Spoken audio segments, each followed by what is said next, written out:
Hello! Welcome, teachers! This is an introduction to the instructional methodology used in the design of ABC Time curriculum and online classes. In this training series, which focuses on methodology, teachers learn about instructional methods for helping English learners develop language skills. This is the second video in the series on methodologies. Here we will examine three: PPP, ESA, and TBL. This video series provides teachers with just a brief overview of each method and examples of how the method is demonstrated in the design of classes, as well as examples of how teachers can apply instructional strategies that support the methodologies. In this second video in the series, we will discuss PPP. This stands for Present, Practice, and Produce. We will also discuss ESA, which stands for Engage, Study, and Activate, and TBL, Task-Based Learning, which, as suggested in the name, means students learn language as they complete smaller or larger tasks. The first video in this series examined CLIL, Content and Language Integrated Learning, and the next video in the series will examine other areas. But first, let's look at PPP. One way to understand the value of PPP, Present, Practice, and Produce, is to see it as a way of ordering instruction. First, the teacher presents vocabulary, sentence structures, or information about topics. Next, the students are given opportunities to engage in guided practice. And third, students engage in activities that allow them to use and produce language and new knowledge. Here's an example of an ABC Time lesson for teachers to use to present, help students practice, and provide students with opportunities to produce the language. During presentation, the teacher may introduce vocabulary or sentence structures, as happens in this lesson here. During practice, the students engage in activities that enable them to become more familiar with the new language. The activities may ask them to listen to the instructor say the word or phrase, and then the students identify a picture or match pictures and words, as shown in this practice activity. During production, students produce something. They demonstrate listening, speaking, writing, and reading skills they have obtained after learning and practicing the language. Production may include a variety of activities, such as engaging in conversations with the teacher or other students, creating something like listing ideas either verbally or in writing, or as shown here, engaging in a role-playing activity. What can teachers do to enhance the value of the Present, Practice, and Produce system of instruction?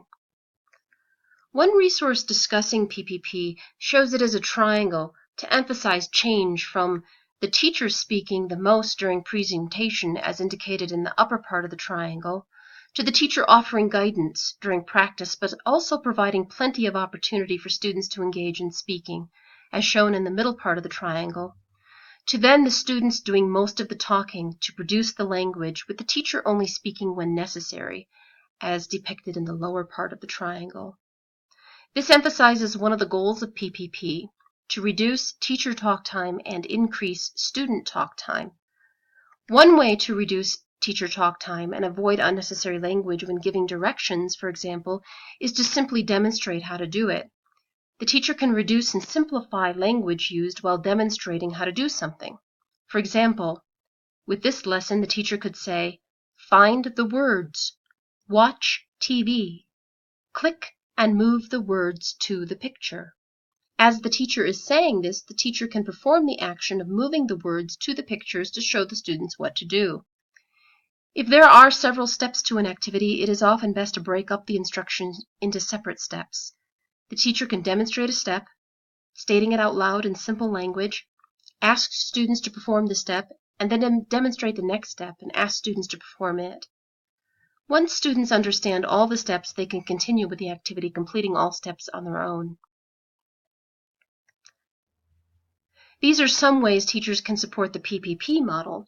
Next, we will consider ESA, Engage, Study, and Activate. ESA is similar to PPP in many ways. It is a way of ordering instruction or showing the way instruction will be handled. First, the goal is to engage the students, get them interested.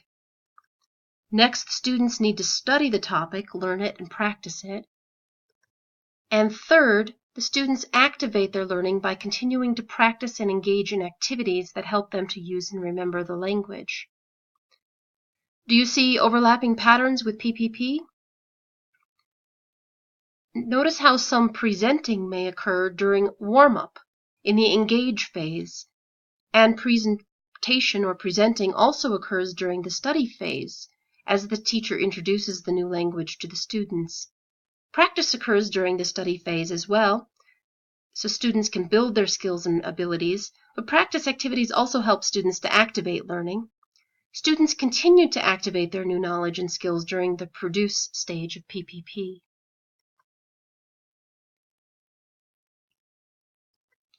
Although the two methodologies, PPP and ESA, overlap instructional phases, the underlying emphasis of ESA is to promote student interest and engagement in all phases.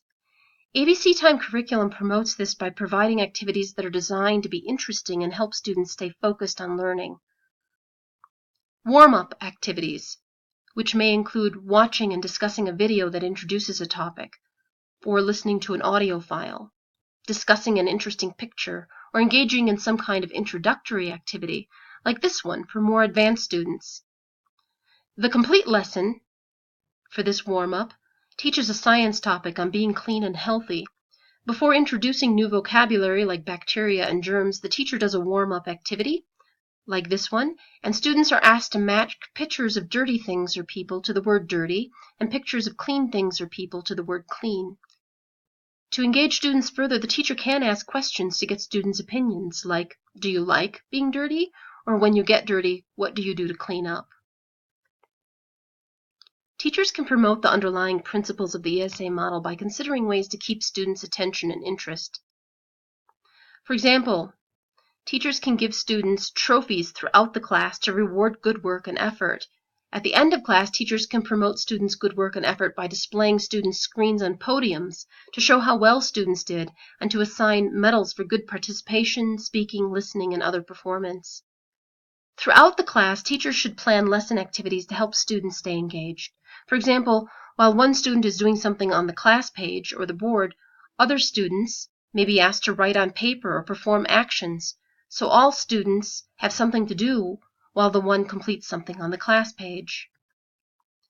Students' interest and motivation is also affected by correction methods. It is important to consider ways to correct students in a way that encourages them to keep trying. And one way to do this is to simply repeat something that has been said incorrectly. Let the student hear it again and then move on. Finally, while trophies can be used to reward students for correct answers, they can also be used to award students for effort. Awarding students for effort helps them to realize they will not be penalized if they say or do something incorrectly, and often knowing that encourages them to continue participating without risk. Frequent praise is one of the best ways to keep students motivated. Another common instructional method used in language learning classrooms is TBL, or task-based learning. In essence, TBL teachers give students a task, which students must complete using whatever English they happen to know that will help them complete the task.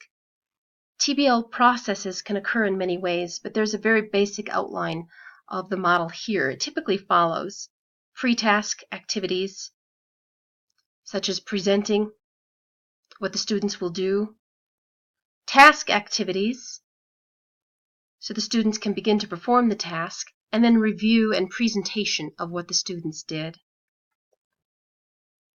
In task-based learning, the teacher might introduce vocabulary or sentence structures that students will likely need to complete the task, but the emphasis in a TBL class is on completing the task, not necessarily on specific vocabulary learning. Here are some examples. The teacher may begin class by explaining to the students that they need to prepare a list of school supplies and a budget showing how much money is needed to obtain the supplies. The teacher may show an example of the final product the students need to present at the end of class and how they will present it. The teacher may also explain the ways students will acquire the information they need to complete the task. While the students work on the task, the teacher may check on progress and offer language or other guidance that will help them complete the task. The students will likely use much auxiliary language besides the vocabulary one expects to hear when discussing the topic. ABC time lessons are not designed fully around the TBL model. Instead, ABC time lessons typically present specific vocabulary and structured practice following the PPP and ESA models, which is especially beneficial for younger learners. However, often during the production stage for older learners, students are presented with tasks that they complete individually or with team members. They use new language they have recently learned and any language they know to help them complete and present the task. Here's an example in a Level 9 lesson wherein students are asked to complete the task of creating a personal schedule. However, the teacher introduces a target sentence. I start to do such and such at such and such time and end at such and such. When presenting their schedules, students are expected to use the target sentence.